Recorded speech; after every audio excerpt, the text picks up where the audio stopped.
बता दें कि ये फ्लाइट तमिलनाडु के त्रिची शहर से यूएई के शारजा जा रही थी। फ्लाइट के रिहायशी इलाके के ऊपर से गुजरने के कारण ईंधन डंपिंग का विकल्प नहीं चुना गया। इससे पहले विमान को हल्का बनाने के लिए ईंधन डंपिंग पर विचार किया जा रहा था। हालांकि ये विकल्प नहीं चुना गया क्योंकि विमान आवासीय क्षेत्रों के ऊपर चक्कर लगा रहा था। इसके बाद बेली लैंडिंग पर विचार किया गया। बेली लैंडिंग एक आपातकालीन लैंडिंग प्रक्रिया है जिसमें विमान अपने अंडर कैरेज यानी लैंडिंग गियर को पूरी तरह या आंशिक रूप से खोले बिना ही जमीन पर उतारा जाता है। इसे गियर अप लैंडिंग भी कहा जाता है क्योंकि इस स्थिति में विमान के लैंडिंग गियर पूरी तरह से काम नहीं कर रहे होते हैं या खोले नहीं जा सकते।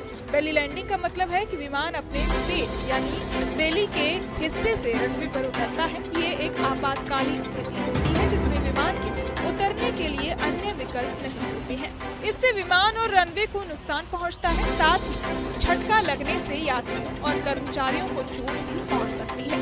बेली लैंडिंग के दौरान पायलट विमान को बहुत सावधानी से नियंत्रित करता है ताकि उसे धीरे और सुरक्षित रूप से जमीन पर उतारा जा सके।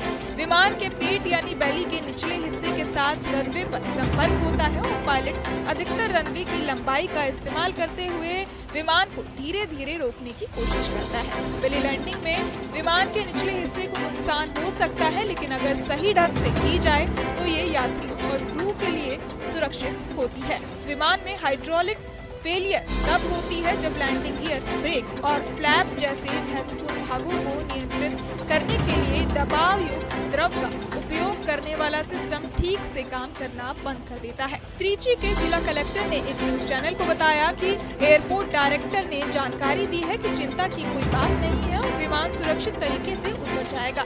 जिला कलेक्टर ने कहा कि एहतियात के तौर पर हमने एम्बुलेंस और बचाव दल को स्टैंड बाय पर रखा है।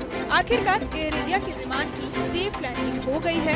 हाइड्रोलिक सिस्टम फेल हुआ था। सभी 140 यात्री